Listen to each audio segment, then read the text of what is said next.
Assalamualaikum teman-teman. Ya, kemarin ya ada seorang menteri pariwisata yang koar-koar. Katanya prihatin, teman-teman. Ya, prihatin. Ya, tempat wisata di puncak dibongkar sama Kang Deddy Mulyadi. Ya, nih, ya, ada video dari Kang Deddy Mulyadi nih. Ya, merupakan saran dan tanggapan terhadap statement Anda, ya, Ibu Menteri. Ya, mohon maaf. Ya, jadi Kang Deddy Mulyadi di sini itu memberi saran kepada Anda. Ya, bahwa ya sejatinya ada begitu banyak tempat-tempat wisata yang kita bisa ini kelola, yang kita ini bisa hadirkan. Ya, selain daripada ya tempat wisata yang segmentasinya itu pasarnya itu adalah anak kecil. Ya, masih ada tempat wisata yang lebih profesional, yang lebih ya berkelas yang bisa kita kelola. Ya, yang tentunya tidak merusak lingkungan, yang tentunya tidak merusak ekosistem. Ya, lingkungan di sekitar, teman-teman. Ya, ini coba nih kita lihat ya tanggapan dari Kang Deddy Mulyadi, teman-teman. Ya, terkait pernyataan Ibu Menteri kita, ya, Menteri Pariwisata kita, yang kemarin katanya prihatin tuh, ya, karena Kang Deddy Mulyadi membongkar tempat wisata di daerah puncak. Coba nih, dengarkan video berikut. Dari Kementerian Pariwisata kami sejujurnya prihatin dengan situasi ini, dan kami terus melakukan monitoring terhadap perkembangan situasinya. Nah, tapi tentunya kami selalu menghimbau bahwa pelaku usaha wajib memastikan legalitas usaha mereka masing-masing. Menurut pandangan kami, pembongkaran ini tidak boleh sebenarnya dilakukan secara sepihak. Terlebih jika legalitas suatu usaha sudah diurus dengan sah. Pembongkaran sepihak bisa menjadi sebuah presiden buruk bagi iklim investasi atau berusaha di Indonesia. Pagi semuanya. Assalamualaikum, Sampurasun. Waalaikumsalam. Lagi di sawah nih kita. Sebentar lagi mau jalan ke puncak untuk menanam pohon di areal wisata yang kemarin sempat dibongkar. Hibis itu namanya. Saya lupa itu nama yang sebenarnya apa ya. Pokoknya itu. Kemudian kenapa dibongkar? Tata nilai keindahannya hilang, ekosistem tehnya hilang, air. Tuh, dengarkan teman-teman, kenapa dibongkar ya? Kita ulangi sedikit. Ekosistem tehnya hilang, air jatuh ke beton, turun ke sungai, banjir di Cisarua, banjir di Bekasi, banjir di Kota Bekasi. Tuh, nah, coba dampaknya teman-teman. Ya, kenapa harus dibongkar ya? Karena seperti ini dampaknya. Ya, coba kita lanjut lagi teman. Gini deh, ini sawah nih indah nih. Indonesia ini punya modal kepariwisataan yang sangat luar biasa. Iya. Satu, punya alam yang sangat indah. Punya gunung yang menjulang, punya hutan yang menghijau, punya laut yang membiru dengan ombaknya yang sangat dahsyat dan indah, punya aliran sungai yang berkelok. Problemnya apa? Gunungnya gundul, sungainya menyempit, keruh, penuh dengan sampah. Kemudian lautnya, pantainya tidak tertata, banyak bangunan. Ya, semrawut lah pokoknya ya, Kang ya. Kemudian kotor. Nah, caranya gimana? Gunungnya harus hijau kembali, lautnya harus bersih, indah, tertata. Kelok sungainya harus terjaga, sampah-sampahnya tidak boleh ada. Pariwisata pasti berkembang. Taruhan saya. Tuh, coba teman-teman ya. Pariwisata pasti berkembang tuh. Kedua, infrastruktur jalannya harus pada mulus di mana-mana. Petunjuk jalannya harus bagus, CCTV, keamanan pengendaranya harus terjaga. Orang yang berlalu lintasnya tertata, teratur, petugasnya sigap. Angkutan lautnya murah, angkutan udaranya murah, keselamatannya tinggi, nyaman, banyak diskon tiketnya. Wisata. Yang ketiga, masyarakatnya ramah, menjaga budayanya, menjaga tradisinya, tidak berbohong, tidak menaikkan tarif angkutan, tidak menaikkan tarif beca, tidak menaikkan tarif andong, tidak menaikkan tarif ojek, tidak menaikkan tarif Grab, tidak menaikkan tarif taksi terhadap wisatawan, tidak menaikkan tarif makanan kepada wisatawan. Nah, kejujuran para pelaku usaha di bidang transportasi, di bidang makanan, di bidang fashion, yang jualan kaos, jualan baju, souvenir semuanya sesuai dengan harga yang sebenarnya, nggak boleh ditambah-tambahin. Kemudian yang berikutnya apa lagi? keamanan negaranya harus aman, bebas dari konflik. Tidak boleh jalannya macet karena orang terus-terusan menggunakan jalan untuk menyampaikan berbagai pikiran dan gagasan dalam setiap hari. Kemudian tidak ada perkelahian antar geng, antar kampung. Lingkungannya harus aman ya. Lingkungan kita ciptakan seaman mungkin teman-teman bagi para wisatawan. Antar kabupaten, antar suku, nggak boleh.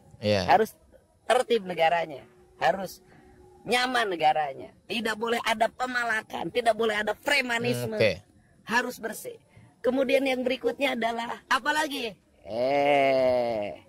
Jaringan internetnya terkoneksi, telekomunikasinya terkoneksi, ini penting. Sinyalnya selalu menyala. Nah, ini penting teman-teman ya, karena terkadang kita mendapatkan tempat wisata itu yang nggak ada jaringan di situ. Waduh, padahal kan kita tahu ya sebagian besar kita pergi wisata itu ya untuk ya apa? Ya pasti Instastory lah atau apalah, ya, update status lah kan.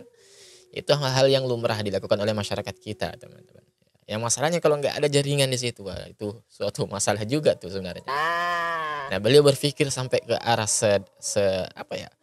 Ya seremeh itulah bisa kita katakan, beliau sampai bisa memikirkannya coba. Kemudian yang berikutnya apa lagi?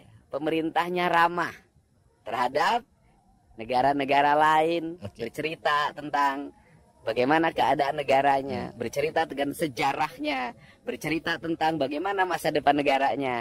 Nah, kemudian orang tertarik datang ke Indonesia. Jadi itu cara bagaimana kita meningkatkan kepariwisataan sehingga kita tidak menjadi pariwisata pemain lokalan. Pemain lokalan? Hanya ngandelin anak sekolah dari studi tour, nggak akan maju negara ini. Buat apa? Karena devisanya nggak akan masuk. Kita berharap devisa negara itu lahir dari kepariwisataan, yaitu duit luar negeri masuk ke kita, bukan duit kita terus lari ke luar negeri. Caranya bagaimana? Perjalanan tiket Jakarta Bali harus lebih murah dibanding Jakarta Singapura. Wah, luar biasa teman-teman ya. Perjalanan tiket Jakarta Labuan Bajo harus lebih murah dibanding Jakarta Malaysia. Nah, Jakarta Thailand. Jadi perjalanan domestik kita harus lebih murah dibanding dengan perjalanan tiket ke luar negeri. Itu caranya. Kalau itu terjadi maka orang luar negeri datang ke kita. Tapi kalau sebaliknya perjalanan luar negeri lebih murah, pada kabur ke luar negeri. Harus apa yang dilakukan? Membangun branding bangsa. Bagaimana membangun branding bangsa? Kita harus percaya, yakin pada keberadaban bangsa kita. Jos, maju wisata Indonesia, lemur diurus, kota ditata, Jawa Barat istimewa. Nah, teman-teman, ya gimana coba? Ya, udah sangat jelas tuh, lihat tuh, ya terkhusus ya, semoga ya video ini tuh dilihat oleh Ibu ya Menteri Pariwisata kita ya. Lihat tadi, ya bagaimana saran yang disampaikan oleh Kang Deddy Mulyadi begitu cemerlangnya, teman-teman. Ya, jadi kalau kita mau menumbuhkan ya pariwisata kita atau khususnya di sini pendapatan pariwisata kita, nah lakukan tuh yang disaranin tadi Kang Deddy Mulyadi. Ya luar biasa dan masuk akal, teman-teman.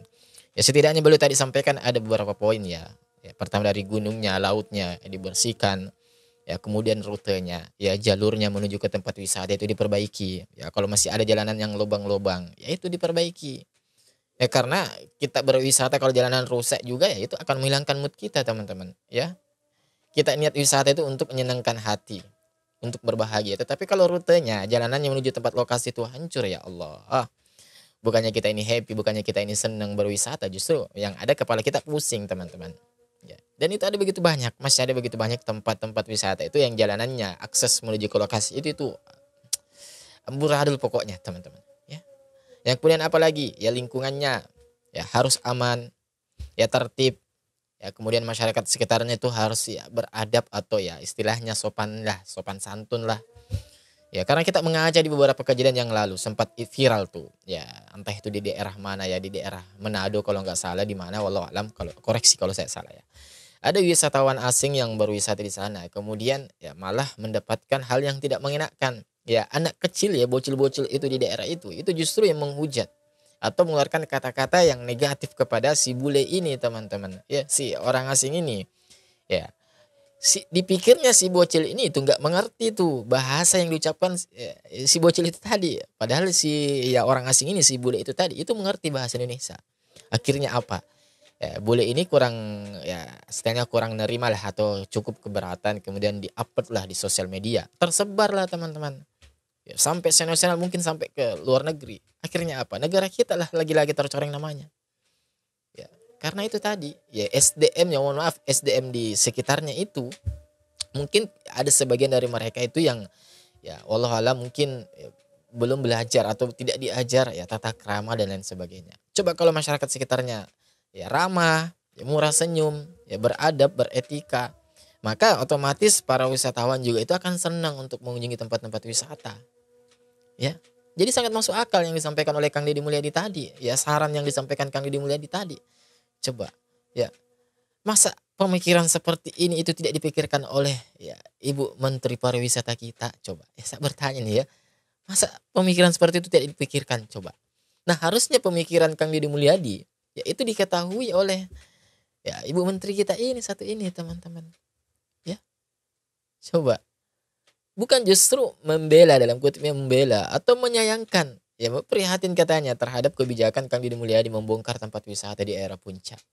Yang notabene jelas-jelas itu ya bermasalah, nggak boleh dibangun di situ, teman-teman. Nah, ini kan menjadi sebuah apa ya, sebuah pertanyaan besar di tengah-tengah masyarakat kita. Ya. Mereka akan berpikir ini sebenarnya Menteri Pariwisata ini itu memihak ke rakyat atau ke siapa ini? Ya, coba. Hanya untuk kita mempertahankan tempat wisata yang notabene target pasarnya itu anak kecil. Ya, kita mau gadaikan itu, ya kita mau korbankan lingkungan, ya mau rusak ekosistem dan lain sebagainya. Ya Allah. Kasusnya nggak seperti itu. Ya, kita boleh ya ingin memajukan tempat wisata. Kita boleh ingin meningkatkan pendapatan ya di sektor pariwisata. Itu boleh, bahkan bagus ya. Salah satu tugas dan pokok itu tupoksi Menteri Pariwisata kan memang seperti itu, teman-teman. Jadi ya kita nggak ada masalah. Cuman kita mesti pahami nih bahwa seharusnya keselamatan warga masyarakat itu di atas segala-galanya. Dan yang disampaikan tadi atau saran dari Kang Deddy Mulyadi tadi itu merupakan saran yang jenius kalau menurut saya. Saran yang tepat lah. Kalau kita lakukan semua itu tadi, saran yang dilakukan oleh yang dikatakan oleh Kang Deddy Mulyadi, ya beliau mengatakan apa Kang Deddy? Pasti pendapatan pariwisata kita itu akan bertambah. Ya. Para wisatawan kita itu akan bertambah yang datang ke lokasi kita. Pasti. Ya. Coba bagaimana tidak kalau tiket pesawatnya murah?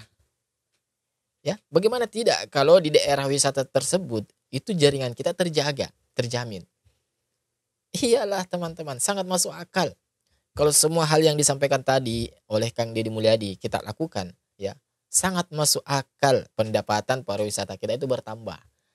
Secara umum ya orang-orang para wisatawan ini baik itu di dalam negara maupun dari luar negara kita itu akan datang bertambah ya, bertambah semakin banyak datang ya. Jadi sangat rasional dan mudah kita pahami secara logika, teman-teman, dan masuk akal saran yang disampaikan oleh Kang Deddy Mulyadi ya.